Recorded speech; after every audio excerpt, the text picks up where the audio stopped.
should be. We are now live. Looks like Badass and Dizzy are here. Good to see you, gents. All right. Yeah. All right. And edit the banner. Sarah, what was it? Ike. All right. Very cool. I think, well, we're ready to start, man. I'm just going to blast into it here. Do I fucking dare you? All right.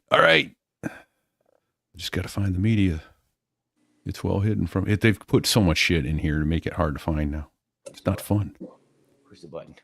Here we go. Quiet, numbskulls, I'm broadcasting. This here is a true story about crossing the pond at night in the world's smallest cockpit on the tanker through the weather. Oh, and to the tanker crew who did that, thanks a lot. We really appreciated that. I'm just kidding. No, I'm not.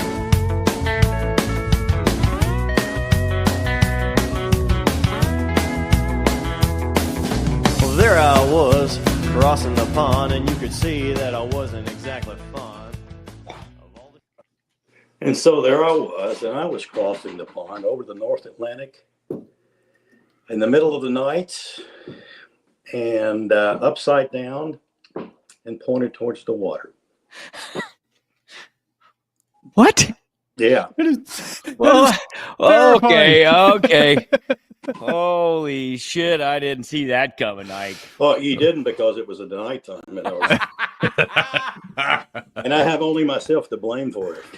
Oh, my goodness gracious. Well, you know how that whole Norway deployment started? Yes. On the rendezvous over the top of Cherry Point. Oh, let's come back to that. Back to that, because that's a whole story in itself. Yeah, man. But first of all, welcome to Thanks. So There I Was. That is a terrifying way of how an aviation story starts. This is Fig. I'm lucky enough to be home for one more day. Where's my cohort? Repeats in New Hampshire today for at least another day or 300 and enjoying every minute of it. Glad to be home. Glad to be safe. Hope everybody had a wonderful Thanksgiving. And we're now full on into the holiday season. It is my pleasure to welcome with us none other than a former Bulldog himself. Yeah. Our aviation maintenance officer, Ike. Welcome, sir. And Thanks we for were having doing me. I really appreciate it. Yeah. We were doing that pre-show chat, and turns out Ike lived the 12-inch penis song that night, thankfully. No, We'll get back to that. Come back to that. Yeah, we'll get back to that. We didn't start off flying over the North Atlantic at night. What made you decide airplanes would be a decent way to make a living? Well, I sort of think they chose me. I lived out on a farm, and the approachway to Nashville's runway, the airplanes came right over my farm, and I just thought, man, that is so neat. I wish I could do that. And so that's how my interest in aviating started. And it's really more fundamental than that. I did a tour as an enlisted man at a place called Nam Phong in the air base. And I was doing interior guard, and I walked up to an A6 pilot. I said, is this hard? He says, I don't know if I can do it. Anybody can. So I took him at his word. How about that? So let's go back to that for a second. Nan Phong. It's called the Rose Garden. It was in the middle of, it was Thailand up near Laos. Okay. Summer, it was in 1972 when they were trying to finish up the Vietnam War, bring the North Vietnamese to the table. And the way they were doing that was bombing Hanoi pretty much around the clock. So we had a former guest that was based in the Rose Garden. General Anderson. General Anderson flew F-4s out of the Rose Garden. Oh, let me tell you, when they flew the F-4s, I could hear them starting, and I would borrow a Jeep. I would have to say that. You'd borrow a Jeep? Borrow a Jeep. I lived out on the ASP, the ammo supply point, which is away from the base, case it, for safety reasons. Sure. Yeah. So I would borrow a Jeep and park and drive up to where the runway was and get out of the Jeep and wave to those guys that they took off. They were just my heroes, especially the F-4s. They were the Red Devils. So you were a Marine ordnanceman. What? I was ground ordnance. So that mean they could use me for anything while I was there. So there was primarily aviation ordnance. So I was used to put together beach matting for bomb berms, where they stored the bombs, and walk guard with a rifle. So well, let's back that up just a second, because I think there's some things to unpack here a little bit. There are indeed. I don't even think I knew you were prior enlisted. Well, I did, but I didn't know to what extent, what you did. So that was the summer of 1972 where you talked to the A6 guy. So you were from Tennessee. So can I guess you went through recruit training at the Parris Island? Oh, I did. It was a lovely place to be. Yeah. So Stan Fleas were your favorite friends? Yeah. Was that about 1971 or 1970-ish? 1970. It was, I think, September of 1970. Okay. And I thought I'd die and go to hell, really, when I was in boot camp. Well, wait. And then you went to Thailand. Yeah. Okay, hold on. Hey, okay, what? So you just didn't miraculously show up at Parris Island one day. So did you right out of high school? Yeah, right. It's the summer it was the year I graduated from high school. I wasn't going anywhere. Didn't have any big plans. I wasn't discovered yet, so I just went to I need a plan, and the Marine Corps gave me one. I'm really thankful for the Marine Corps for that. Okay. Nice. So you walked into the Marine Corps recruiter's office and said, "Hey, I'm your guy," type thing? Well, I talked to a little bit of everybody. I talked to the Navy. I talked to the Army. I felt like I was talking to used car salesmen, Yeah, totally. Yep. I went to the Marine Corps, and this guy came out. He had a high-end tie. He was muscular. He was trim, big stack of ribbons. And he pretty much said, "What can you do for me?" Nice. And I said, "Well, I want to join the Marine Corps." He says, "When you want to go? You want to leave today?" I go, "No, give me a couple of days." And he did. But his military bearing and presence was such that I thought, I want to be a part of that. So right. That's how he reeled me in.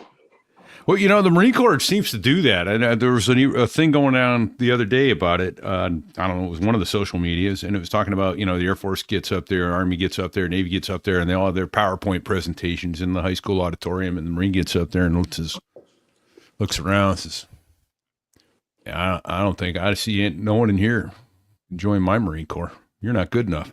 Yeah. Yeah. But if you think you are, I'll be out in the hall afterwards. You come talk to me. That's kind of the attitude this guy had. The Navy guy looked like he was about 6 months pregnant, so that turned me on. That's pretty standard for a chief, right? Yeah. Back then, anyway. Back then. Oh, man. Oh, my gosh. All right. So you, that was the summer of 70. You went to Parris Island, and what was that like? Yeah. What kind of a wake-up call was that? Well, I kept thinking I was in a bad dream till about halfway through it, but it was difficult, especially for somebody. I wasn't especially. I never thought much about the military, quite frankly. I know my father was in the military, in World War II, but those guys didn't say much about it. They just kind of kept all that to themselves. Right. So, and I came in the Marine Corps, quite frankly, because I could get a 2-year commitment. Everybody else went for 3 or 4 years. And so I thought, well, I can pretty much do 2 years doing anything. And that's how I got in there. So, and Parris Island was, they call them beat them and keep them. It was difficult. Yeah. What, any something. particular memories, be it anything from your first morning to the funniest thing or most terrifying thing you saw there? Well, I made a mistake of laughing one time. And I forgot what the guy told me. He says, he said, essentially, "Do you want a chest or a medal to pin it on?" And I thought that was funny and laughed at him. And he choked me so bad. That's the last time I laughed for probably about 2 years. Oh, my gosh.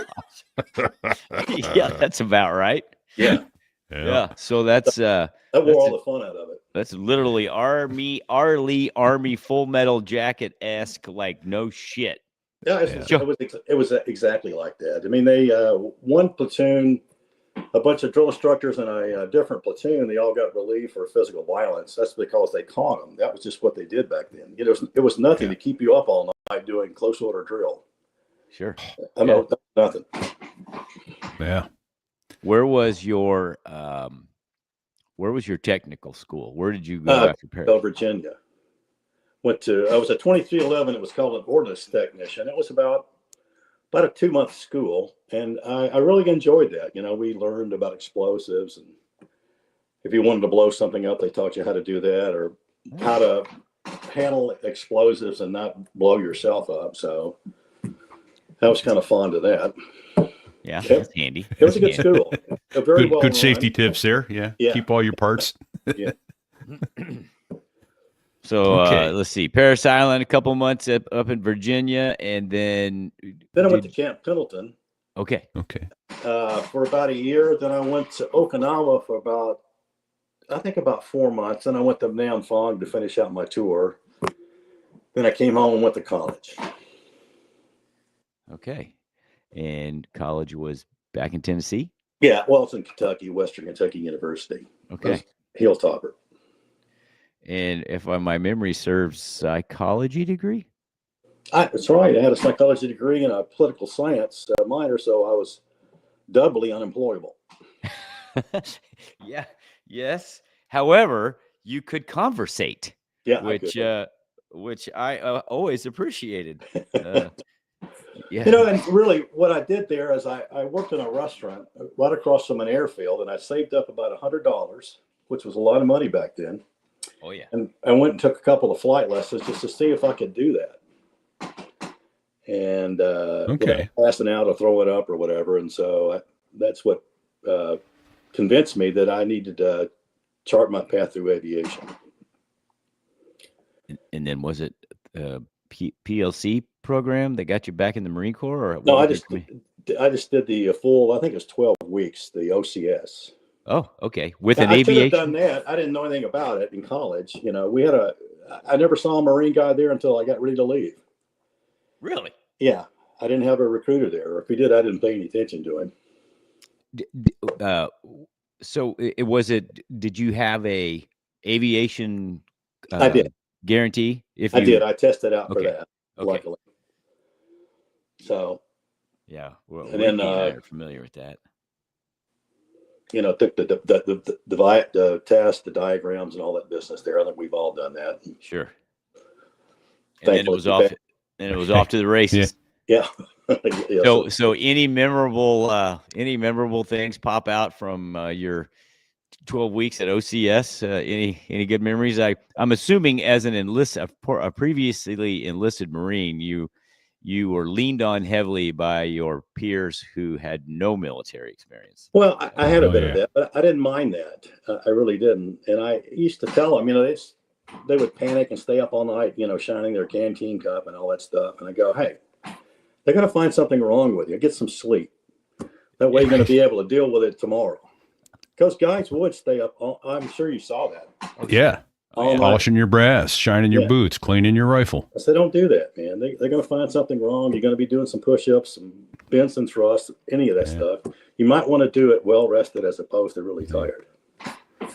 So I may have missed it a little bit because someone decided to print on the printer here in the room, so I had to go mute and all that. But so did you go straight from active duty enlisted to PLCs, or did you get out for a while? I got out and went to college, so the GI Bill. Okay. Oh, yeah. Okay, that makes sense. You know, if I'd have known that, I would have. You know, when I finished up, the recruiter there didn't offer me anything. You know, maybe they didn't think I was worth it. I don't know, but you know, if I'd had to do over again, I would have gone to PLC or ROTC or done something like that. I just didn't. You know, I'm a country guy from Tennessee. I don't know any of that stuff. Well, and he had numbers to make. He didn't need to help you. He wasn't looking for officer candidates. He was looking for something else. And it just sounds to me like you just didn't have any guidance, no mentoring. I didn't. You know, and you know, there's a lot of people, including myself, that had zero. I mean, we kind of figured it out, stumbling through it, and that's how we all ended up together. God bless America. Yeah. So when you went to OCS 12 weeks, that was back in Quantico, obviously. Yeah. Do you have any, seared OCS experience memories? Oh, my funny God. or tragic? Oh yeah. Did you guys do the Quigley? Oh yes. Oh yeah. Well, I'm kind of broad-shouldered. Oh fuck. Going Uh-oh. through the pipe? You Oh, talking about my going through the God. pipe? I like to never made it out of there. All right, talk about that. Describe Well, That that. was terrifying. I saw guys going in there, and I'm doing the math sort of with my shoulders and the diameter of that pipe. I'm going, well, hell no, I'm not. This is not going to work for me. So it seemed like it took me once I stuck my head in the front end, it took me like a day and a half to get out the back end, and it was full of muddy water. It's all up your nose, in your mouth. Yeah. That was the worst part of that. And some gunnery sergeant standing on top in his Charlies with a fucking axe handle beating on the pipe. Oh yeah, Right. yeah. So For me, that was probably the worst. I didn't Yeah. mind the exercise. I didn't mind the harassment. We had a British color sergeant there was our oh sure. physical Okay. education guy, Yep. PT monitor, and he would just run the tongue out of your head. But I didn't mind that. I knew that was going in, what was going to happen. So I just didn't. I'm really a little bit claustrophobic, to be quite frank with you. Well, that's another thing. Same problem with the helo dunker. I didn't like being all closed up in there. Hey, I want to take a real quick 20 seconds and describe for our listeners what exactly we're talking about. So there was a body of water. I don't think it moved a whole lot, right? It wasn't like running. It was a kind of stagnant. It It was smelled. red clay water. And Yeah. and in it was a pipe that Culvert. was it's a culvert, yeah. And so there was maybe 2.5 or 3 inches of air at the top of the pipe, and you had to slide through it with full combat gear, if I remember.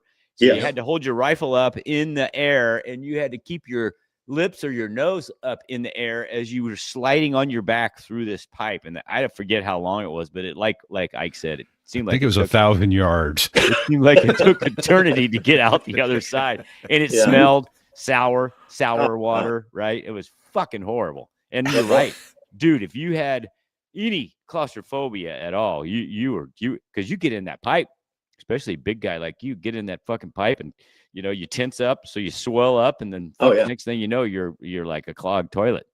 So Yeah, it was pretty bad. so it took you a week to get out. Did you have to get a haircut and everything when you came out? It seemed like I could have probably registered to vote someplace by the time I got.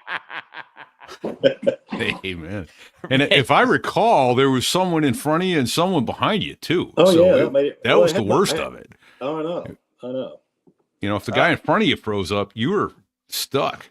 Yeah, Well, you hosed. but didn't you show up to the Quigley? You didn't walk over there. I mean, you were in you were no. running a course, right? So your breathing was heavy, and anyway, by the time you got in that fucking pipe, you were trying to control your breathing and not breathe in the fucking nasty water, right? Because you didn't just stand there and like I said, you're pretty much out of breath. You're breathing like a raped terrapin when you get there because you've been running for I don't know how miles it seems like with all this shit on. So. Oh, thanks, man. You just gave me all kinds of great flashbacks. That was awesome. Oh yeah. All right. So the Quigley wasn't your I friend. may not sleep tonight. Well, Thanks for that. That's not as bad as the helo dunker. Okay. Yeah. Describe that to our non-aviation listeners. Tell them about that. Well, it's just a little slice of hell is what it is. I mean, it's this large can. It's made like a Coca-Cola can with the windows cut out of it. And they have benches inside, and they have two places in the very front where you sit like pilot and co-pilot. And you get in this thing, and they dip it down in cold water, so that almost takes your breath. Then they turn it over, and then you find your way out. Now, if that's not bad enough, eventually they put blindfolds on you. So as you're trying to find the door, you're finding somebody's foot in your face. Yes. Yes. So yeah. Good times. Maybe it would have helped if I was a better swimmer, but I wasn't. I grew up in a creek, not a lake, so yeah, it wasn't fun. No. And then you throw in the fact that one of those times you had to wear goggles that were opaqued out so you couldn't see. Yeah. No. So it might as well have been, pitch black, dark at night. Yeah. Yeah. Good times. Well, all right. Let's Holy talk about shit. something a little Yeah. more pleasant then. Okay. Right? I'm bored. You leave Quantico and see. Hold on a second. What year was it? What year are we talking about now? Is this Oh, it late was, 70s? yeah, late 70s, early 80s. I think it was 80, 81, but I got the TBS, Okay, so Okay. the Sleep so- Fest there. yeah, and so you, I'm a guessing. Well, I don't want to assume. I know my TBS experience was it was different than my roommates, who did not have an air contract. So he was, he was worried about his grades and all that, and I was just there for the, this was a check For in the the block. harassment package. Yeah, checking the block. I needed to get to flight school, and I actually had fun because I wasn't stressed out. Yeah. I didn't mind it either. I remember all the guys with air contracts when they had to do night navigation showed up with those big goggles on so we would Yeah, Right. poke our eyes out. I did not wear goggles. Oh, I did. Yeah. I took my chances. But I didn't, I just, it were long days. We were sitting in class and talking about this, that, and the other. I didn't really care much about any of that, to be quite frank with you. I was just like you. That was a placeholder for me to get where I wanted to go. Yeah. Nice. So you showed up in Pensacola for aviation indoctrination about what did you About say? 80, about 80, 81, I think it was. Okay. I think I got my wings in 81 as a helicopter pilot. Okay, let's come back to that. All right. Oh, Okay. So were you guys flying T-34 Chucks or T-34 Bravos back then? They had them both there. They had T-34 Charlies there, but they also had T-28s. Is what I was thinking. Oh, say, did you do T-28? No, I flew T-34s. Okay. I'd gotten the gouge before I got there. A friend of mine went before me. He said, "Take the 34s. Don't get in the 28s." Okay. That 28 was a manly airplane. That was a whole lot of handful of airplane. That was a handful. So, All right. So Oh, you yeah. went you selected helos after Yeah. primary. Any surprises when you're flying the T-34? You had a No, couple you know- hours of experience before, right? Well, not enough to really count. I mean, I struggled with it like everybody does. I think I wasn't unusually gifted. So I had to really work hard to get through that. I think probably most of us did. And you selected helos. Were you a 46 guy? I was. That's right. Okay. And East Coast or West Coast? I flew out of Cherry Point, out of West Coast. Spent about. Well, I guess I had about 1,000 hours in helicopter time. Wait, you were flying out of Cherry Point? No, I'm sorry, New River. Okay, I was going to say, were you Pedro? No, Yeah. so New River. How many years did you do that? It's 4 to It was 6. about 3 years. We did one. Let me see if I can think about what we did. We did one NATO cruise up into Norway. And then we did one cruise where we went a little bit of time in Norway and then spent the rest of the time in Beirut. Oh, was this after the embassy or after the barracks? Right after the barracks, we got there and relieved those guys, and we spent the whole time there ferrying the ambassador around, or the Lebanese army, what was left of it, or we'd take Marines into the English, into the Great Embassy of Great Britain because they'd blown ours up. Right. Yes. And we pretty much, we did. We stayed aboard ship, and the ship would pull up, and we'd fly our missions, and we'd come back aboard the ship, and the ship would float back off. Try to get out of harm's way because we were told they were either going to fly a Cessna Citation into us full of dynamite or take a boat full of dynamite and hit us. So we'd go hide every night with lights out. Oh wow. Jeez. So was this in 1983 or was this 84. early 84? Okay, yeah, because the bombing was in October, I think, of 83. Yeah, we went there right at we took their place. Damn. Okay. I just finished a book about Beirut. About I did too. I bet it was good, wasn't it? Yeah, but written by Jack Carr and some other guy. Yes. Oh, I enjoyed that. Because I didn't, if you're a first lieutenant, what do you know about what's going on there? Right. So any particular missions stick out from that? Especially now you went back and read the book. Did you grasp the gravity of the situation when you were there? How fucking ugly that was? Well, I knew how ugly it was by flying over the city and seeing how torn up it was. It was really pathetic. Yeah, I don't have anything good to say about any part of that, really. So, Okay. How many hours did you get in the CH-46? about 1,000. And how many times did you crash? Never crashed once. Come on. That's No. a lot of flying. Never bent metal. Come close. No, in the never got. CH-46, you never had to auto rotate because you lost one of your motors. No, or- I did lose a motor once, but I got it restarted. So I used to be a post maintenance check pilot, and when you have to go through different procedures, shut down motors and restart them and stuff. And so, Yes. Okay. so that was it. I had some interesting experiences in Beirut, though. I mean, it was We'll talk All about right. that. Let's talk about that. Let's go there, man. well, one, I kept this to myself, and luckily nobody told on me as well. But there was really nothing to tell on me. We did a single aircraft mission one time to pick up one passenger.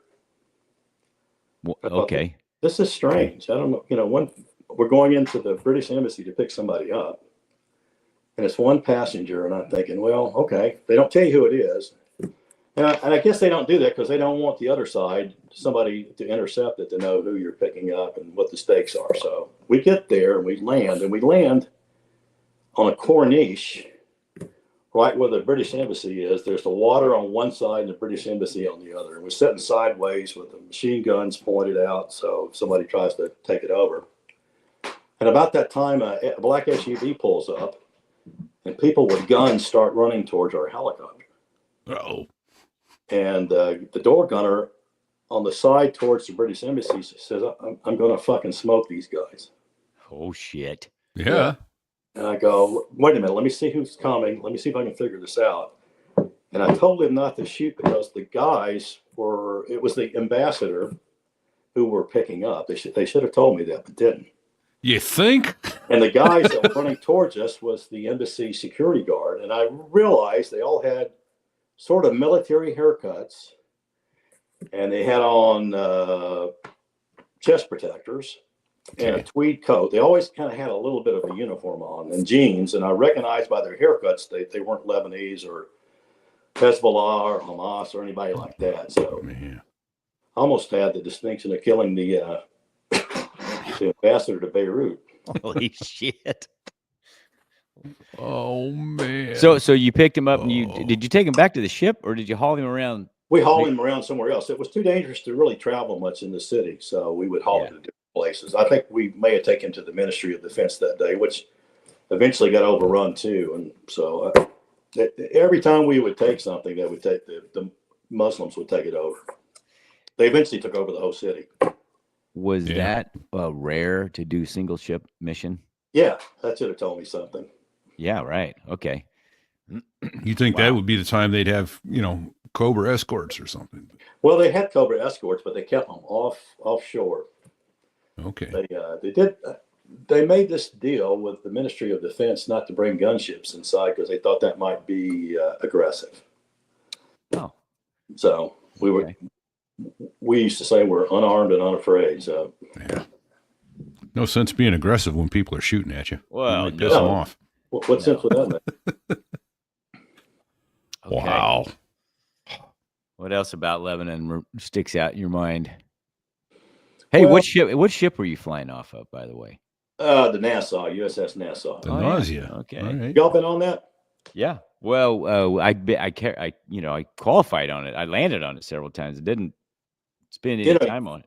You and I went out one time and landed on something. Do you remember what it was? The Wasp?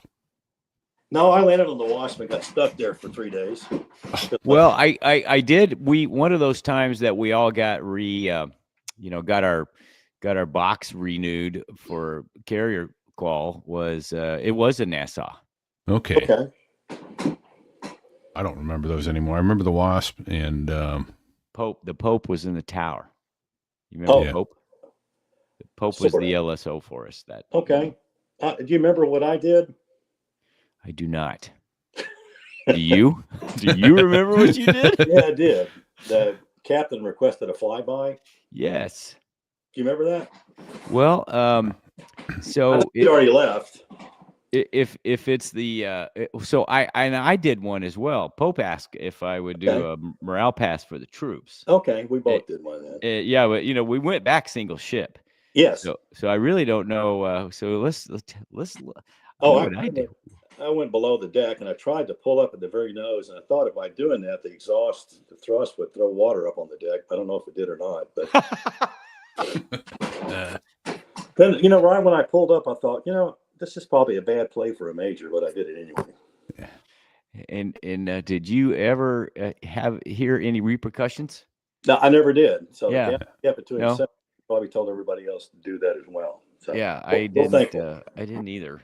No. Okay, good. Well, that's good. All right, good. These are things we can look back on and go, well, okay, yeah. I'm glad I All right. survived it. Got Yeah. away with that one, and survived. So you did you got 1,000 hours in stage 46, which should have made you completely bulletproof at that point. Anybody that can fly a helicopter, especially those vintage ones, Right. The get 8 1,000 years. hours.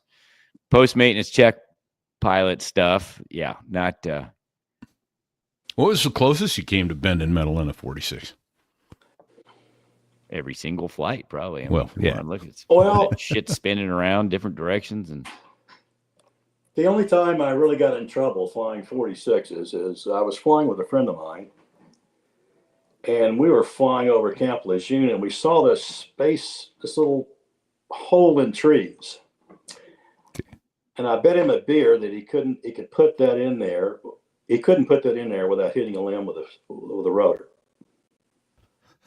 So he come up into a hover and put it down. And right when we sat down there, we looked over and there's a deer stand oh shit. and a bunch of corn on the ground with their, bait and deer. Uh-huh. So we pulled up and left, and we got back. We took our stuff off and went in the radar room, and somebody said, "Hey, did you hear what happened over at Camp Lejeune?" I go, "No." I said, "There was a helicopter crash." I go, "We just over there. We didn't see a thing." Well, Yeah. they thought it was us. they saw somebody crash. So I got to do some tap dancing over that one. That's the only time I got close to bending one, I guess, over a bet, which is kind of stupid, but Well, when you're Wasn't your helicopter? No big deal. yeah, belonged to the government, wasn't mine.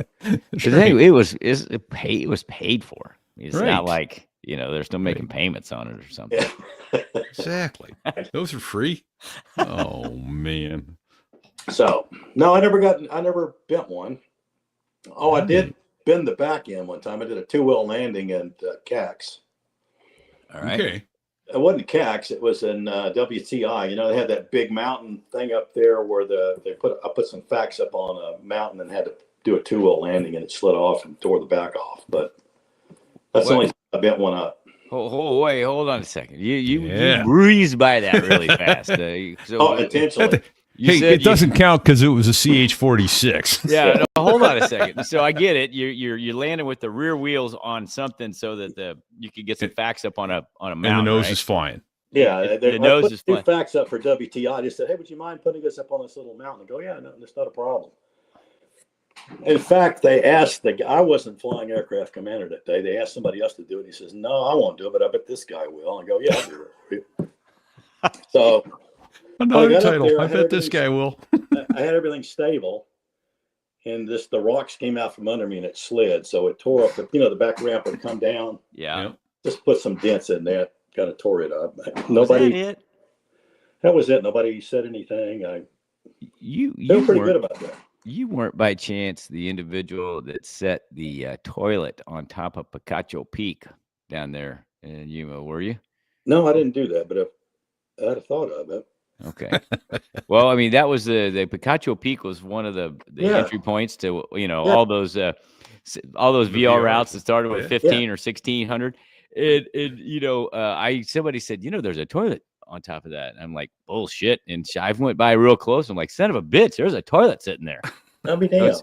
It's one of the Hilo Bubbas put it up there. It didn't just No one grow humped there. it up there. That's for damn Nobody sure. humped it up Picacho there. Peak. That might have Because been where I Picacho landed. Peak was kind of like a spiral. That's where I landed. Yeah, exactly. Holy shit! Maybe it was. Maybe they said they wanted to get up there to call in airstrikes. Really, they were humping a toilet up there. Right? They may have been. Okay. You know, you need a latrine up there sometimes, you know. Oh yeah. Oh my God, that's amazing. Just to back up ever so briefly, it looks like the book is called Targeted Beirut by Jack Carr. I may have it right here behind me. Yeah, Oh, okay. it's a pretty it's a good read. It's There it is. That's it. Targeted Yes, Beirut. that's it. Yeah. Yeah. So he's an interesting guy. He was a Navy SEAL, got out, decided he wanted to write novels. So he got out and started writing novels and wound up getting it published. And he kind of wanted to make it into a screenplay. And buddy of his called and said, "Hey, I just wanted to thank you. I was getting, when I was getting out of the Navy, you're the only one that took any time with me to say, hey, these are the challenges you're going to face and how difficult it's going to be. And these are things you need to think about. And I really appreciate that." He's like, "Oh, okay." He said, "So what are you doing now, sir?" He says, "Well, I'm writing a book. My first book is about ready to publish, and I'm hoping to make it into a screenplay someday." So this guy goes, "Oh, I got a friend in Hollywood. I'm happy to show it to him if you like." And he goes, "Oh, that'd be great. Yeah, who's your friend?" He goes, "Oh, Chris Pratt." He goes, "Well, Chris Pratt is the guy I was thinking of when I wrote this character in my book, which is The Terminal List." And I forget the protagonist, but, and he goes, "Yeah." And then, so Chris Pratt saw it, read it, and that's how Chris Pratt wound up being in the Amazon series, The Terminal List. I mean, that shit just never happens. And yet there it is. Yeah. You wouldn't believe it if someone wrote it as fiction. Oh, I know. Well, those Navy SEAls were amazing, I think. Yeah. We had a bunch of those when we were in the Middle East. So. Yeah. Yeah. So man. I don't understand why you would want to leave the CH-46 and go to another airframe, but obviously you did because I met you. Fix one. Yeah. So how did that work? So you did a tour flying CH-46, and then what happened after Well, that? they come out of message looking for fixed rotor wing guys to transition to fixed wing. They're going to take 2 people. And so I thought, well, I'll just take my chances here because with 2 people, what are the chances? Yeah. And I got me and another guy from my squadron got picked. Sweet. So okay. We went to Meridian, Mississippi, flew an accelerated course in T2s, and then went right to A4s. In fact, I didn't even go to the boat in T2s. I went to the boat in A4s. Okay. That's how abbreviated the syllabus was. And off we went to A4s and in Yuma, as a matter of fact. Okay. So, and then after that, you went A-Force before you went Harriers, right? I did. I was in 214, VMA 214 in Yuma. Hey, Ike, what year was that when you went to Meridian? Do you About recall? 84, 85, I think when it was. Okay. So accelerated course. So what do you think? Were they just trying to make sure you could think it in excess of 200 knots? Well, it's a difficult transition because, you're used to 2 miles a minute. Now you're doing 7 miles a minute. Yeah. Used to having somebody else there to help you think things through, and now you're by yourself. So it's a pretty big transition for a helicopter. Different world, Let me just say it was for me. Did you say that you did not go to the boat in the T2, only the A4? Yeah. Wow. Okay. Rock on. And then when you got to Yuma, VMA 214, obviously A4 mics. Let's see, were any of the A4 squadrons in Yuma already transitioned to the Harrier at that point? Yeah, they had. If I think of the name of it, Was 513 the first? Yeah, the Night Owls. Yeah. Okay. You're right. They had already gone to, but I think they'd flown the A. If I'm not mistaken. So they transitioned a long time ago. Okay. Because they, I think they were also the first squadron to go to the F-35. They were the first ones to ditch the Harrier. Yeah. Oh, I didn't know that. Yeah. I could be wrong, but I'm pretty sure that was the 513. So A4 Mike, VMA 214, Black Sheep. Yeah. Did you guys do a tough gig? Yeah, tough gig flying out of Yuma. Did you guys do a Westpac deployment, or did We you did. go? We did one West Tech deployment. I went to, of course, Eva Cooning. And how about Eva Cooning, you do this stuff. You go to Osan, Kunsan, like we did when we were there. Sure. And, yeah, we did some time in Yachon because I think it may be 6 weeks because they were refurbishing the runway there in Eva Cooning. So Okay. that was fairly unpleasant. Stayed intense. And it was, Korea is hot. Yeah. So, and it's full of bugs. So, Well, that's not a good combination anytime. no. Okay. But Let's see. I didn't stay long at 214. I only got about 500 or 600 hours. I went to I got selected for amphibious warfare school out of that. Okay, so back to Quantico. Back to Quantico for the third time, and it was. I think that was about 10 months, and it was any aviator don't want to go to that because you're not flying. Right. Yeah. So, and the bad memories. Well, did you have a choice in the matter, or No. did they say, "Hey, you're going to residence amphibious warfare"? Yeah, you don't have really a choice in any of that stuff because, and I'll tell you a little story later on when I went to another school. They pretty much say you either go or you're done. So you were a reserve. You got a reserve officer commission at OCS, and Yeah. then so I'm guessing sometime after you transitioned to fixed wing, did you augment it, or did you I think augment? augmented in helicopters. Okay, wow. So it must be when we were when it was our time frame, it seemed like most of my peers that went helicopters, they didn't. I guess they had too many helicopter pilots, so they didn't augment anybody that were helicopter pilots. But if you could fog a mirror and you were a fixed wing dude, you were going to get augmented unless you were identified as being a douchebag. Well, it's all feast or famine. It's suddenly we don't have enough, and suddenly we have too many. Yeah. That can happen pretty much in the same day. Yeah, right. It So, seems like it's a very knee-jerk reaction sometimes. when I first came in, I was flying helicopters. There were a lot of guys flying fixed wing that went to the Navy. And then later on, there were a lot of guys in the Navy that had fixed wing, went to the Marine Corps. So they've had some real troubles trying to manage their pilot pipeline.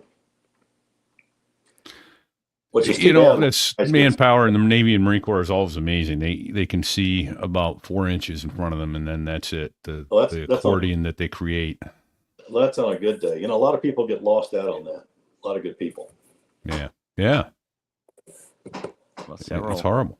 Several we've talked to, including you, Repeat, were in that category where we had too many aviation slotted guys, so they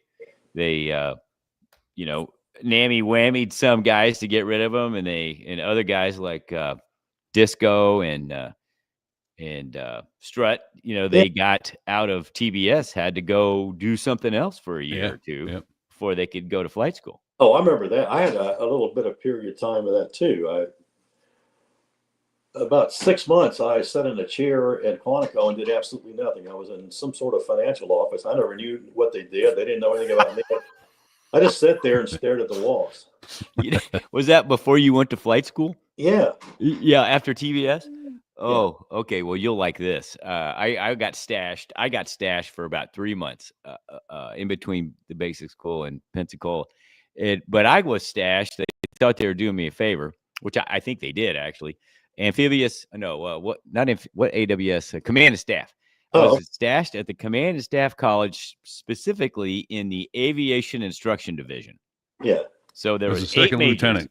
As a second lieutenant, 8 majors. One from each platform that we had, including a Rio. And so I walk in, and basically they said, "This is your job, Lieutenant." They handed me a T-34 NATOPS manual. They say, "Read this every day, and at lunch you're going to PT with us." And the PT was run down to the gym and do whatever workout of the day was and run back. So one day I'm doing my job. I'm sitting in there. I got my Charlies on. I'm sitting in there. Nobody's there. Everybody's teaching. Yeah. I got my feet up on a desk and I'm leaning back in a chair and I got the T-34 manual up and I see movement out of the corner of my eye. And I've become very comfortable around these majors, and I was like furniture. Well, I see movement. I figured it's one of the majors that I'm working for. I look over. It's a colonel. Oh, and no. I about fell out of the chair trying to get up, and he goes, "Whoa, slow down, Lieutenant, slow down." and I'm trying to stand up. He goes, just relax, at ease. He said, "How much do you weigh, sir? How much do you weigh?" I say, 150 pounds. He says, "Excellent, excellent, Lieutenant. Pack a bag. You're going to be gone a week. You're leaving tomorrow." And he walks out. So a bag for where? Yeah, right. So the short of it is, General Boomer, at the time he was a 1-star. Okay. He and a couple other generals and a whole bunch of colonels were going around the country and giving this MAGTAF briefing to big high-level schools and high-level meetings, and they needed apparently one more body to rate a C9 instead of the C12. And they found out there was some fucking lieutenant stashed over at the amphibious or over at the command. Yeah. So for a week, I'm flying around the country with the 2 generals and all these colonels and the 2nd lieutenant. And of course, I'm the coffee guy, this, that, the other. And it was a wide awakening experience for me. Welcome to the Marine Corps, huh? Yeah, welcome to the Marine Corps. Yes, sir. Man. And that's why I didn't want to go to the Pentagon as a major. No. Right. Yeah, you'd be making coffee and shit. Yeah. So, holy shit. Obviously, that's funny. amphibious warfare school, that's professional military education for all of you unanointed. And it made Ike so polished and so well-rounded that when I met him in VMA 223, I thought he had a PhD in life, because he was so well-rounded. Yeah. All right. You were a maintenance officer. Now, were you there? You were there when Tripp still had the squadron, right? I was, yeah. Okay. Tripp had been enlisted as well, and him and I had similar backgrounds. We both flew helicopters. Yep. We'd both been enlisted, so nothing he took easy on me. He didn't do any of that. We just lost him about 3.5 years ago. I don't know if you knew that. I looked him up the other day. I was trying to think, what happened to a Tripper? Lieutenant Colonel Triplett. And it said he died. I think he died of cancer. Is that correct? Yes, sir. Yeah, about 3.5 years ago. Right about within a few months of us starting this show. We had missed him at the Harrier reunion, and they told us he was in hospice then. So. Oh, he was in. Oh no. Yeah. So, well, he was a good guy. Great leader. Yeah, you just don't fly number 2 on him and try to join up. He would take off the 300 knots, and God help you couldn't keep up. Yeah, right. I went on cross country with him. I learned real quick. You better get on board now. It'll take 6 states to catch him. Oh, I know. Yeah, and I know, and I told this story a long time ago. I know, but yeah, we're out in the chocolates bombing, and I call Bingo, and he does like 2 or 3 more passes. So I'm hanging on with him instead of pointing my nose at Yuma. Yeah. We get back at land, man. I'm on flashers. I landed with like 400 or 500 pounds of gas, and it was shit. And he's like, why the hell why'd you wait so long? You didn't say anything. And I'm like, here's the tape, sir. Let's say, I called Bingo. Ah, shit, I never heard it. All right, well, next time just point your nose at the base and go home. That sounds like him. Yeah, he was a good man. He really was. He really was. Yeah, I learned a lot from him. So Ike, you showed up at VMA 203 right after amphibious warfare school. I did. Yeah. And that was was that your award, your reward for going to amphibious warfare school, to say, hey, we're gonna send you to Harriers, or was that a choice? How'd that work? We're going away, so that's the only thing I had left over. So it was Harriers, and I got there, and I forgot who the skipper was, but he was a really nice fellow. I thought a lot of him. It was prior to Trip. No, the 203 guy. Oh, that would have been Hawk, Ross Heap. Yeah, nice guy. Yeah. Whatever happened to him? Did anybody know? Last I heard, he was the mayor of Yuma. You kidding me? No, Wasn't he at the big? he was at the reunion. Yeah, Yeah. always had his flight suit collar up. Yeah. Flight suit Zipped collar halfway up and zipped halfway to his navel. Yeah. And I thought, yes. I took his fashion tips when I got the Harriers. There you go. Yeah. Right on. Yeah. Hey, just a moment before we go any further, I want to take this opportunity to thank both our sponsors for this week's show. We've got Anti-Gravity and Masterclass.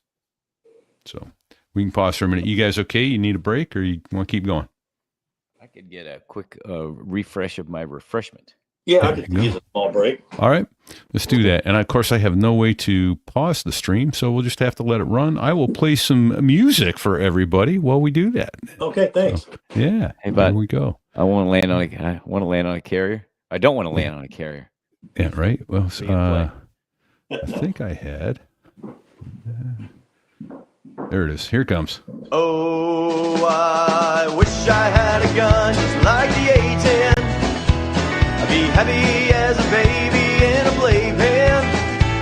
I'd mow 'em down like a weed eater with that 30 millimeter. I wish I had a gun just like the A-10. Oh, I wish I had 8 AMRAAMs like the Eagle. I'd be having so much fun it'd be illegal. Like a guy who ain't been late for months, I'd shoot those fuckers all at once. I wish I had 8 AMRAAMs like the Eagle. Oh, I wish I had the gas just like a mud hen. To hang around that long is just a sin hen. Oh, I wish I had the alpha of a hornet. Living to fight slow and others scorn it. When I can still pitch and roll, that other guy's going out of control. I wish I had the alpha of a hornet. Those things are nice, but when it comes right down to it, you just can't escape the fact, and that's this right here.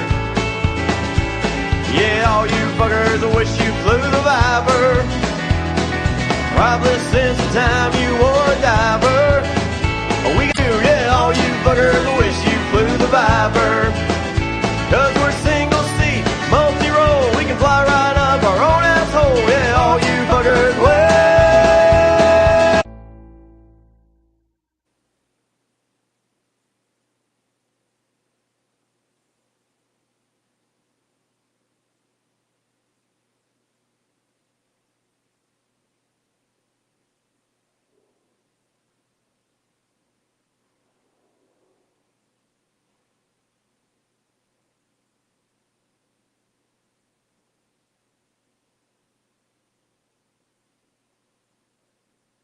Uh-oh, dead air. Song's over already? Sorry about that, everybody. All right. Now, while we're waiting here, I try and get myself back in order. In fact, let's go back to our show's theme song. Here we go. This here is a true story about crossing the pond at night in the world's smallest cockpit on the tanker through the weather. Oh, and to the tanker crew who did that, thanks a lot. We really appreciated that. I'm just kidding. No, I'm not.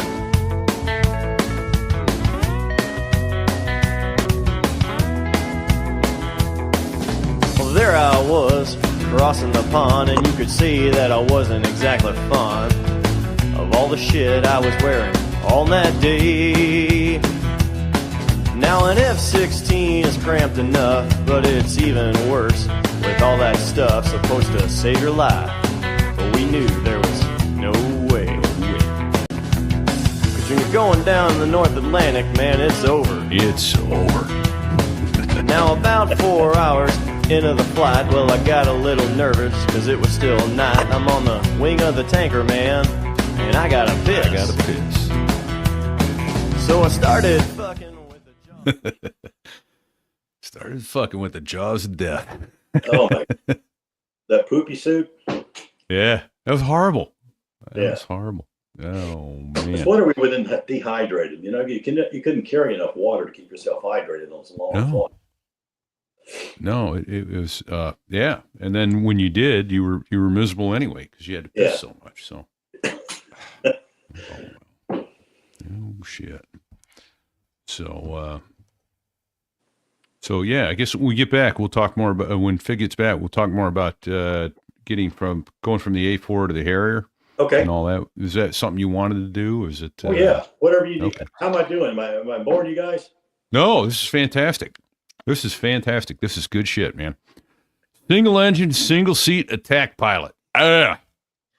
Just nothing like it.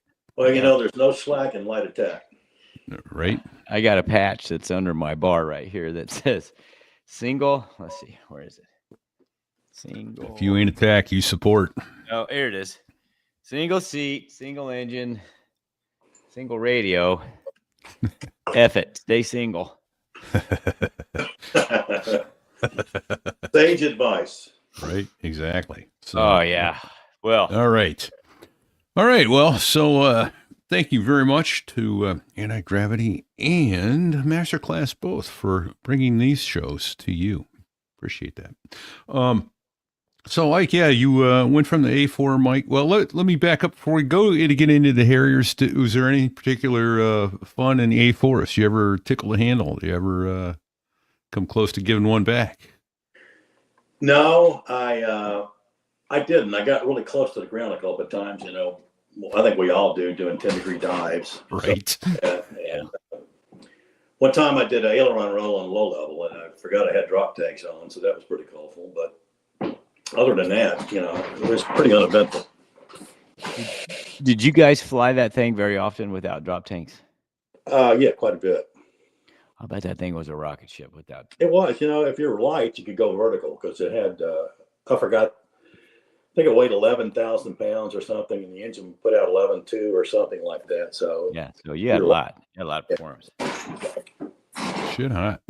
plus the roll rate was exceptional. 720 degrees per A second. second, yeah. Yeah. Yeah, it was pretty impressive. I did enjoy that. You flew quite a bit, didn't you, Fig? I did. I was fortunate enough to go back to the training command, and I flew it there as well. I flew the A-4 mic at Cherry Point for about 4 months while I was waiting to go to the Harrier rag. Yeah. So yeah, I got some time in that airplane. How'd you guys like instructing? I loved it. But I learned more about flying the Harrier instructing than I ever did when I was flying the damn thing. Well, for yeah. real. Yeah, you really learn when you have to teach somebody how to do something that you're doing. You really learn it quick, right? Yeah. And then you realize it's on you if they screw it up. Yeah. You know, because you didn't tell them something. Yeah, you were. So, yeah, I loved it. And you know, I don't know. Did you teach Ike at all? I did, but you won't believe the airplane. Oh, interesting. All right. Because here was the thing that I was going to say about teaching is a lot of other instructors, you know, some other instructors, not a lot, but some other instructors would always get pissed at different students making the same mistake. And I just never had that problem. I always realized, hey, it's a different guy. He, you know, the guy made this very mistake yesterday, but you know, it's Different guy. Yeah, different guy. Don't get upset. Don't get frustrated with that. In VT3, we call it screamers, would just get ballistic if you made a mistake. They probably saw the mistake twice already today with 2 other students, but that's the first time I made it. So Right. Yeah. So all right. So what'd you teach in? The UC-35. Oh no What shit! the fuck is that? It's a citation. So Right. Oh, okay. All right. Duh. All right. Citation there. Yeah, okay. Were you doing that out of New Orleans? I was out of New Orleans, believe it or not. I instructed there my last tour. Okay. As an active duty guy? Yeah. No shit. Yeah. Now, was that the mod with the calendar in place of the airspeed indicator? It pretty much had to have one. Sorry, dude. That's okay. I heard a guy ask an A-10 guy the same question, an F-4 guy. Yeah. That airplane, was that a reserve unit that you were It in? was a reserve unit. My last tour out of, let me see what my last tour, I did a non-flying tour in Eglin Air Force Base, and after that I went to New Orleans for a year and a half and flew the C-12 and the UC-35. When In were fact, you I there? picked it up from the factory, the UC-35. Yeah, because they had the Saberliner. Yeah, they got rid of that T-39. Yeah. When were you there? I guess 1998 to 2000. Oh, okay. All right. Because I was there in 95. I was all set to go fly the C-12 in New Orleans when I was widowed, and I gave up the reserves. I was like, yeah, I'm not doing that. So, but yeah. So, oh shit. Okay. Yeah, So we were almost together in New Orleans there. Yeah. How'd you like Shit. New Orleans? Oh, I love New Orleans, but well,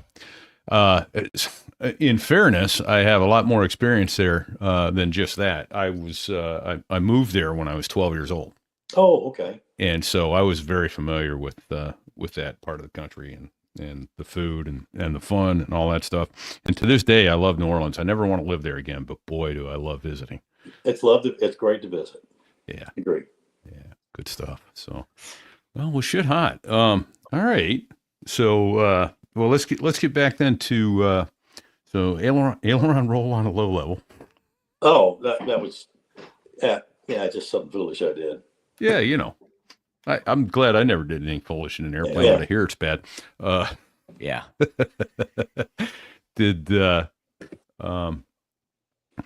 So yeah, that was what I was going to go. I've caught my own brain, caught up to myself now. So you wound up going Harriers. How is it that you wound up going Harriers? You said you wanted to go. Oh, I Harriers. did want to go because Yeah. it had. Well, it was the future. I thought the future of the Marine Corps, and I guess vertical flight still is the future of the Marine Corps. So, Mhm. especially with aviation, so I wanted to be part of it. So Yes. if I remember right, about the time that you showed up for the RAG, we were fairly close. Going through the RAG there, but they shortened the RAG syllabus a bunch. They compressed it because of the Gulf War. Yeah. Were you involved? Did you get caught up in that as well? Oh, Like, I probably did. If they did, they didn't tell me how to shorten syllabus. It seemed like it's pretty quick. It seemed like the squadron had a lot more training sorties to do when you showed up at the squadron as opposed to Yeah. like a normal RAG syllabus. Well, I can't, like I said, I came there. You and I, when we first went to the boat, I had so little flight time in the Harrier, I couldn't get my section lead, so we had to go there separate. So I guess I didn't get much time there in the Harrier at all in 203. Okay. Yeah. But you Good walked right times. into the maintenance officer's job, right? Yeah, I've been a maintenance officer. I've been in maintenance pretty much my whole time in the Marine Corps. In helicopter, I was the line guy, Okay. and when I was, I did the same thing in A-4s, worked in maintenance, so I had a lot of experience in maintenance. Plus, they sent me to maintenance school there in Pensacola, so Okay. they took pretty good care of me. I really enjoyed the job. Well, it was certainly a maintenance-intensive airplane. Well, I was just going to say, it's like a treadmill you can't get off. I mean, never had enough time, never had enough parts. You know how that was. Canoe sitting. Yeah, but at in least you the- had plenty of Marines to accomplish it. Oh, wait, no, that was That was something else, wasn't there? Yeah. Well, one of the things that was distracting was all the rifle ranges and the gas chambers and the chow hall, yeah, the horse stables. You had to farm your Marines out everywhere. yes. So we're always on the back foot when it comes to personnel. Yeah. And parts. And that's what you wanted guy to do, is go out and, sweep and pull butts on the rifle range who's a highly trained aircraft mechanic. Well, that never made any sense. I remember, maybe y'all remember it differently, but we never had much time off there because of that reason. We pretty much work round the clock to keep the airplanes up. Yeah.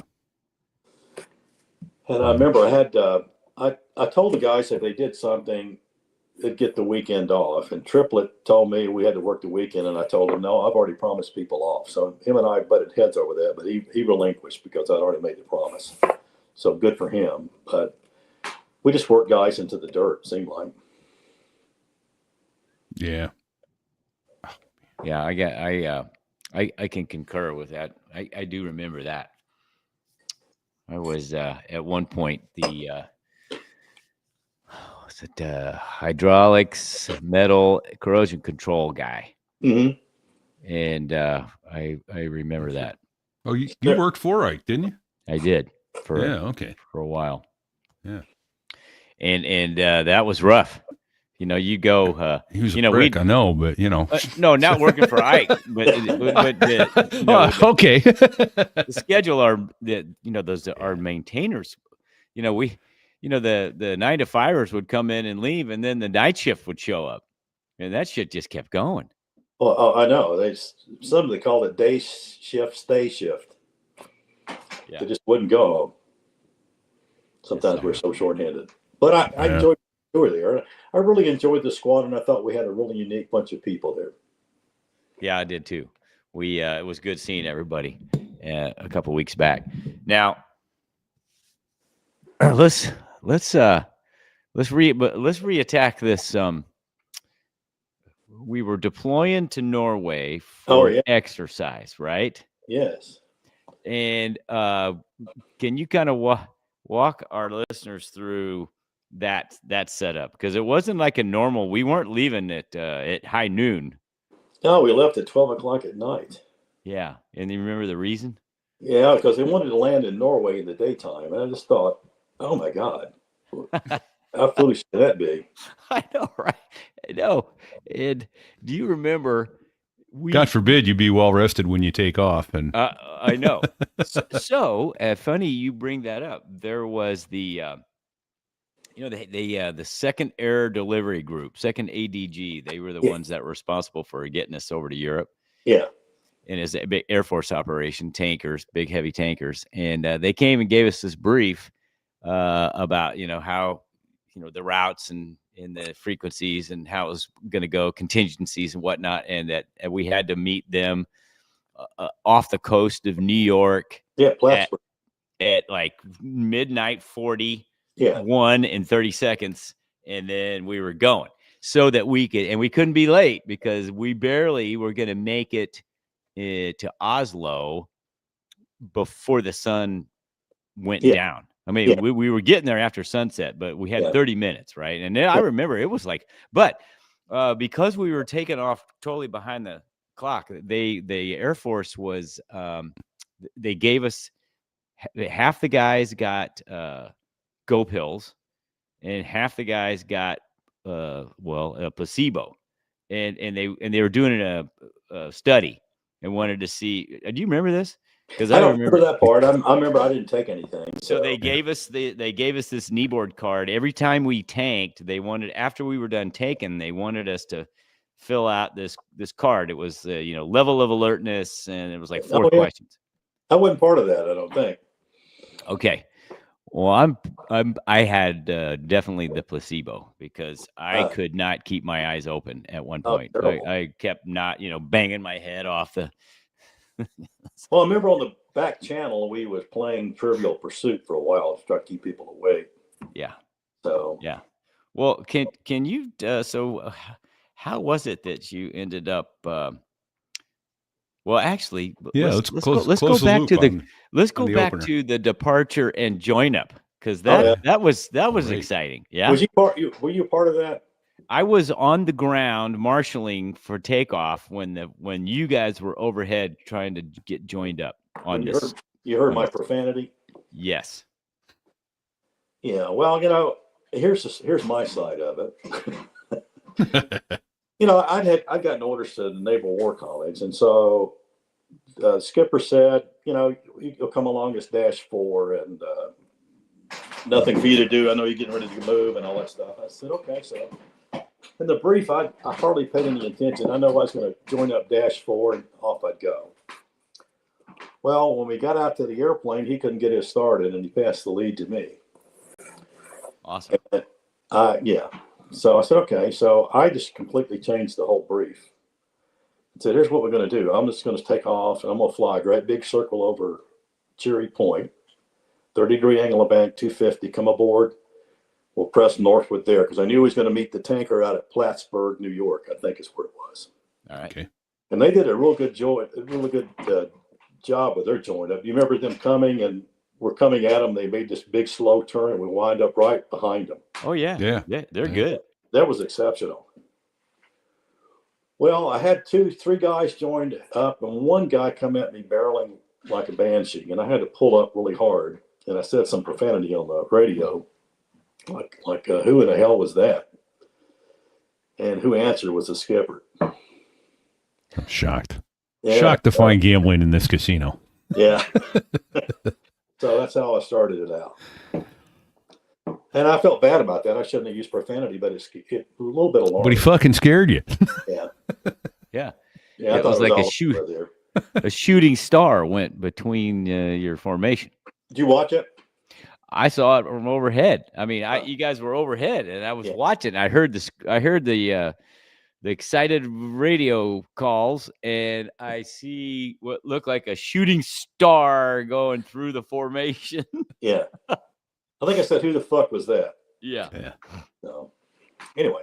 Yeah. So yeah. So Sometimes off that we happens. went, and it seemed like, how long was that flight? Does anybody remember? It was like 9.5 hours. Yeah. Oh my gosh. Yeah. That was long. So here's What my an exciting thing. way to start it. So yeah, so you got to get up on the tanker. Yeah, so we get up on a tanker, and we're tanking forever. It seems like we've tanked 500 times, it seemed like. So in the middle of this, I think I got to do something to mix this up a bit. I'm getting really tired. I'm getting really sleepy, and instead of doing the stabilized position and dropping down 1,000 feet and moving over, I can't remember exactly how all that went, but I think that's somewhat familiar. Does it? How you get all? Yeah.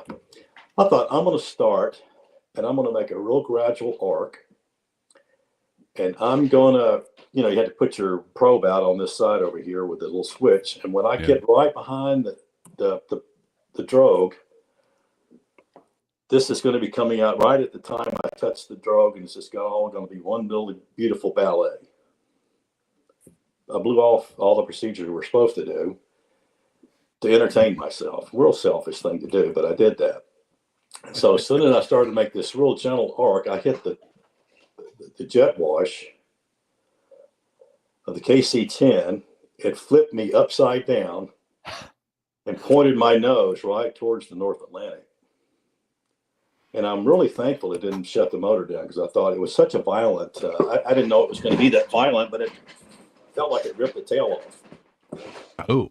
So once I got everything, the wings back normal, and the tanker was just a tiny dot. Holy shit.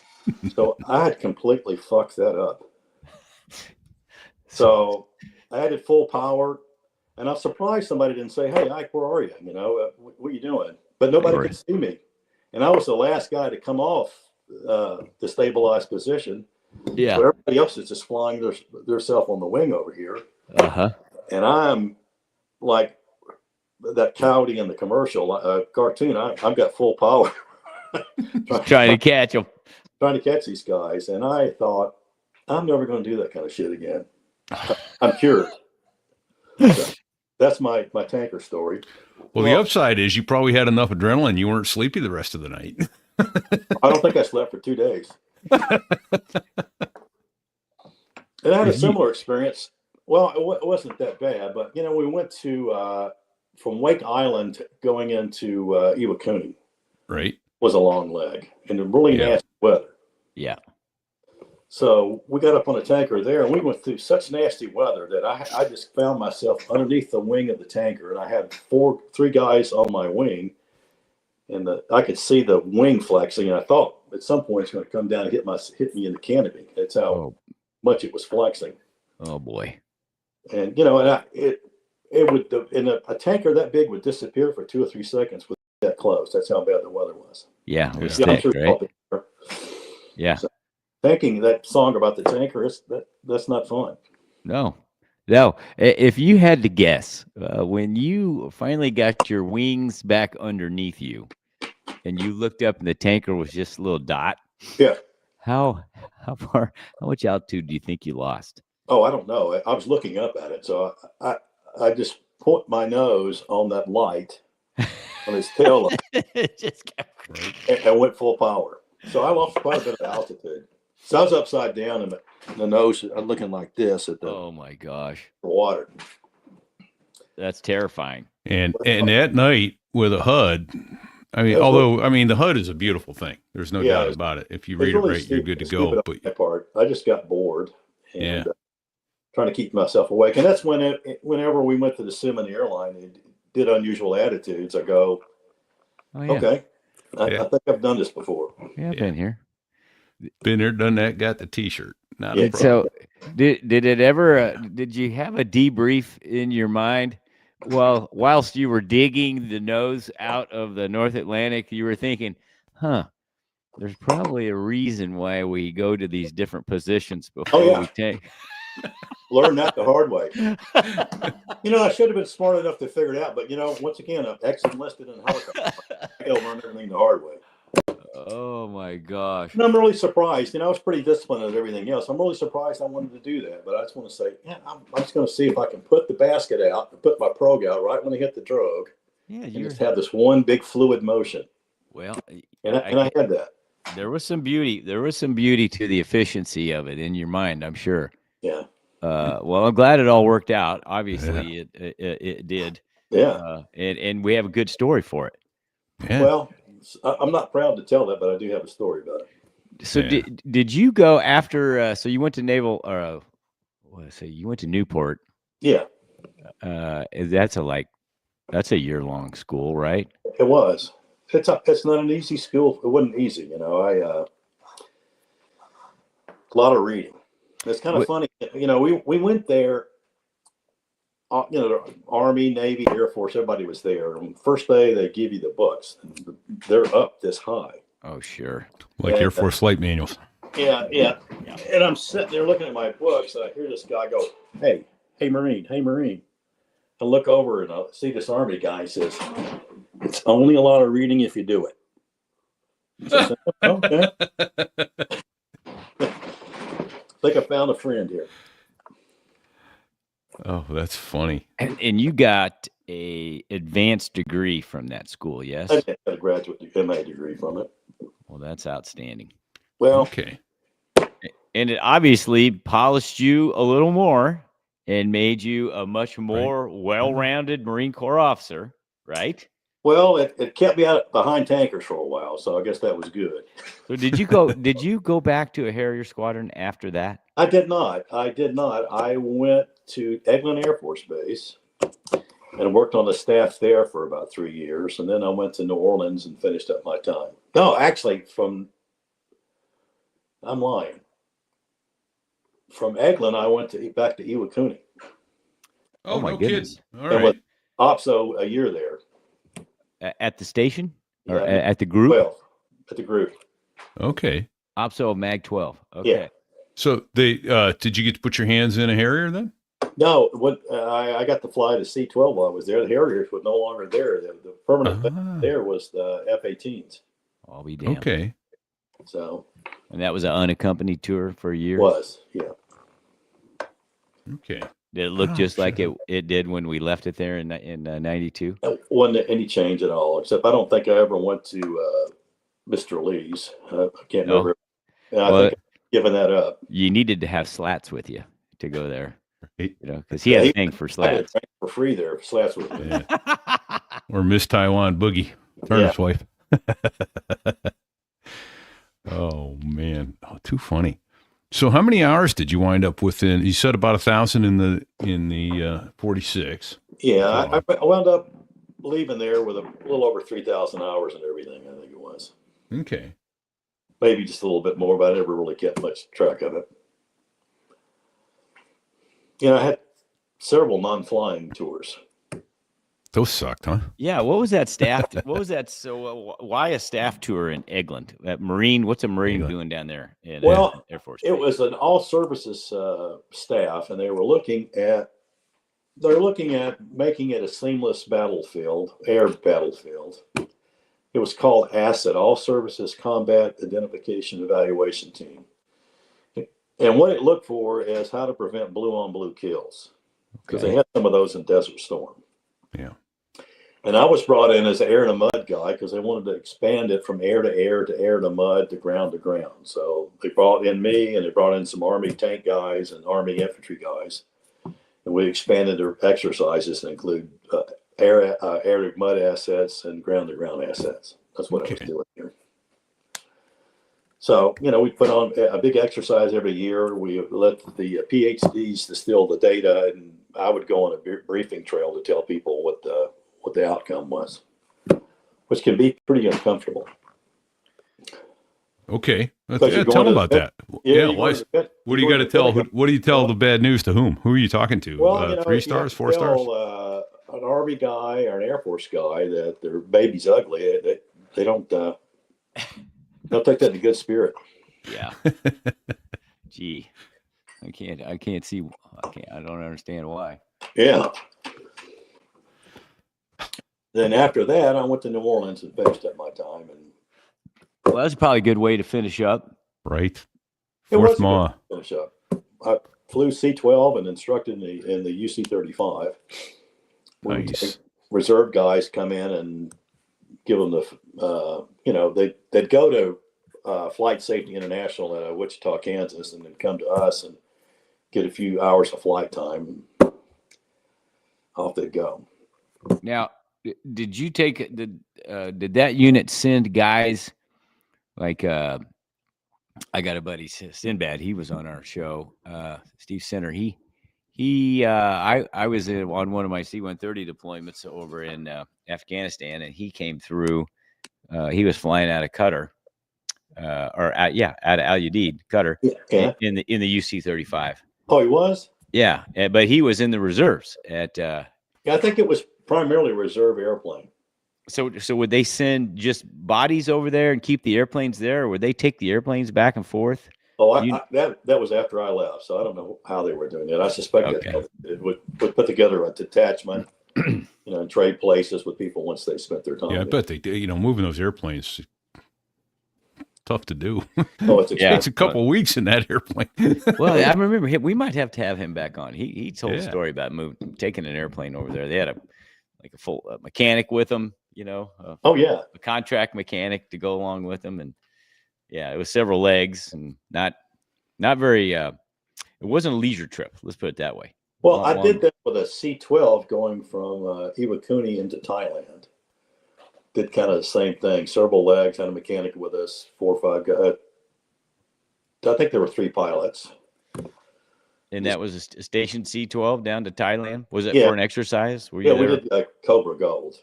So we, fly people out of Saudi Heat, Thailand into Bangkok and back, the brass. So when you hit Thailand, did you have any flashbacks of the Rose Garden? Now, the part we stayed in was nice. The Rose Garden was a runway and a strip of concrete and a bunch of tents and mud everywhere. So no. Rose Garden was the opposite of what it was. Right? Yeah, it was called the Rose Garden for a reason. Very Yes. Yeah, we remember that was a song come out. We don't offer you a rose garden, and the Marine Corps picked up on that. Yeah. Well, Yep. outstanding. Well, I cannot tell you how great it is to get your stories recorded for perpetuity. Yeah. Well, I hope And just to reminisce a little with a little squadron mate. Yeah, That's well, awesome. it's a pleasure seeing you both. It was a pleasure seeing you in Pensacola. And I'm going to try to make it in June when they shut the Harriers down. Oh boy, Yeah. I think that's going to be epic. I've already made my hotel reservations. Do that now. They're filling up fast. So, They are? I didn't yeah. think about that. Yeah. So yeah, Monday to Thursday or Sunday night through Friday. I guess there's a final dinner on Thursday night. I don't know if we're invited because we don't have stars on our collar, but It's a black tie event. I don't think. Yeah. I don't think. Well, maybe I won't go to that. Well, we could do our own black tie event. Yeah, we'll get it. Well, why We'll get a not? So There I Was T-shirt with a black tie on it, and Or just how about print it not out. having black ties? Yeah, right. Exactly. Well, do you remember that time we dressed up and went to someplace? Where was it? Where you told people we're a couple of plumbers from Tucson. Big, you did that. Yes, plumbers from Tucson. My daughter asked me about that the other day. She said, you know, we tell people we're doing different stuff because we don't want them to know where we are. That's right. I go, yeah, we did plumbers from Tucson. She goes, really? I go, yeah. Yeah. We got a contract with the government to fix all the shitters on the base. There you go. That's I can't remember what the scenario or what the occasion was, but yeah. It was some bar. What do you guys do? Oh, plumbers from Tucson. Plumbers from No, Tucson. we were dressed up really. I don't know what we were doing, but we were into it a little Was bit. it a Marine Corps ball somewhere? Or No, maybe we, it was We it weren't- Fallon? No, we were in Right. civilian clothes. yeah, were we in Fallon? Maybe. Yeah. I don't I know. think You so. see, it's like I have snippets of Right. you know, things that I can't Between neither blackout drunk. well, hold on a second. I can't confirm or deny some of the actions that may or may not have taken place by my body Yeah, 35 years ago. I don't, you know. yeah, I can't remember everything. I remember we were at Fallon and Doc and I rode a bicycle, got one at Fallon, drove it into what was the town there? Reno. Well, Yeah, Reno was up the road, right up the road. Yeah. yeah. And we got so big, I said, Doc, we're going to get a cab back and report the bicycle stolen. He says, no, we're not going to do that. But it might have been Fallon where we're doing all that stuff. I don't know. Yeah. Yeah. Yes. Yes. And yes. Well, thank you, Ike, for your service, and thank you for all your stories, and thank you for your mentorship and friendship over the years. I Indeed. truly appreciated all of it. Well, gentlemen, you both are jewels. It's been my pleasure. Well, I'm just glad we wound up reconnecting. We lost track of you for so long. I was in And, the inspection program. and yeah, kudos to Grouper for pointing me to your old airline, and then one of our regular listeners for looking you up for me. Oh yeah. Oh well. Thank you very much for having me. I hope it wasn't. Yeah, It was This awesome. is fantastic. This is a great show. Yeah. This It's is a great episode. Yeah, I'm going to be thrilled to put this together. probably get two. You might be able to get two out of it. I don't know. Closely, yeah. Well, hey, let's take a quick moment to thank all of our veterans, all of our active duty reservists, guard members that are out there doing their thing for us every day, first responders, and the families of all those individuals that obviously make it possible for them to do their thing. Right. They sacrifice so they can do their thing. So I couldn't agree more. Thank you very much. yeah, and prayers to those guard. You know, people think, oh, National Guard. You know, I know to be. They avoided service. They went in the National Guard. Well, let me tell you something. One's fighting for his life, and one lost her life. And, That's horrible. so it's serious business. That Dude. they are just as much uniform service as anybody. So I agree. It ain't one weekend a month anymore, boys. No, it's and not. girls. You can No, attest to that. yeah, Special thanks to Dave Hamilton at backbeatmedia.com for our advertising and really for everything. Right. With the knowledge putting this to show put the together. show on. Yeah. Yep. Yeah. And thanks also to all our donors who go to therewwas.us/Patreon and therewwas.us/donate.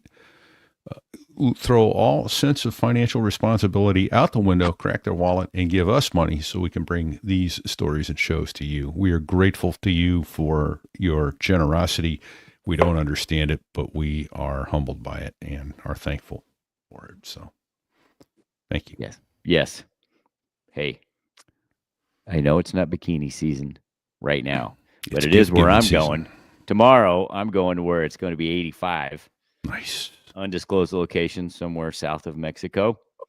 So we have a merch site. So there I was.us/merch, bikini, koozies, Bikini. hats, hoodies. I think Repeat's wearing a hoodie. I am. I'm wearing it. Love this thing. It's warm. It's comfortable. It's stylish. All that good stuff. I got my so there I was cock sock on right now, but I really can't show you. Well, good. Thank you for that. for small miracles. One of our regular, in fact, it was Dizzy, has had some issues trying to get something out of the merch store recently. So if you have issues, write to fig@sotherewas.us or repeat, REPETE, @sotherewas.us. Let us know and let us see if we can get it or sorted out. Because if you're having issues with the merch store, we need to know so we can get that fixed for you. That's no bueno. Yeah. While you're going to various websites like the merch one, go to sotherewas.us/rate, follow the links, and give us 5 stars. Count them 5, not 4, not 3. You got to give someone 3 stars. Go find another show and give them your 3 stars. Then come back and tell us why you would like to give us 5 stars, and we'll do what we need to do. We're trainable. Yeah, we're totally Count 'em trainable. 5. Yeah. Totally trainable. All 3 of us have proved that we are trainable. Absolutely. Ike's got a lot more. Mike and Ike. Ike has a lot more education than we do, so he is really, really trainable. But Repeat and I, we're trainable. Yeah. Right? Absolutely, we are. They weren't here today, but a special thanks always to Bago and Sticks Bago and for Sticks. producing in the background, and BDS Aviation, Brad Selcott, badass. So there I was.us/episode/189. Is that what this one's going to be? 189. 189. So this one's going to be 189. So there I was.us/episode/189. The photos that I'm going to put on the website for this week's episode are none other than Harrier photos taken by Badass himself at bdsaviationphotography.com. He sent me some amazing shots. Man, let me tell you what. See if I can sneak up one, throw 1 or 2 up in there now. Oh, wow. There you go. How does this guy take these shots? You know, he's not a pilot. You'd think he'd need to be a pilot to get that, but That's amazing. right? I mean, you can see this guy's government pen in his pocket of his left shoulder. It's 150 mile pin, huh? Yeah, Yeah, I'm right. It is. Look at that You know. makeup. yeah, That's beautiful. Those are awesome pictures. yeah. He's an artist. He's an absolute artist. And speaking of artists, Fig, do you hear something? Well, yes, those are the F-16 pilots that make the Air Force sound good. Those white guys, Yeah, gringos. That's it. Those gringos. The Dos Gringos. They let us use their music. A great theme song. And today you heard that 12-inch penis is a true story. Yeah, You're fighting to get through that. Ike lived through it. Yeah. Everything but Absolutely. the 12 inches. I didn't get that. Well, yeah, there's right. Oh man, and you survived. So, Yeah. all right. Well, I guess all we can say, everybody, until next week, stay safe and check 6. Semper Fi, gentlemen. Thank you so much. Semper Fi.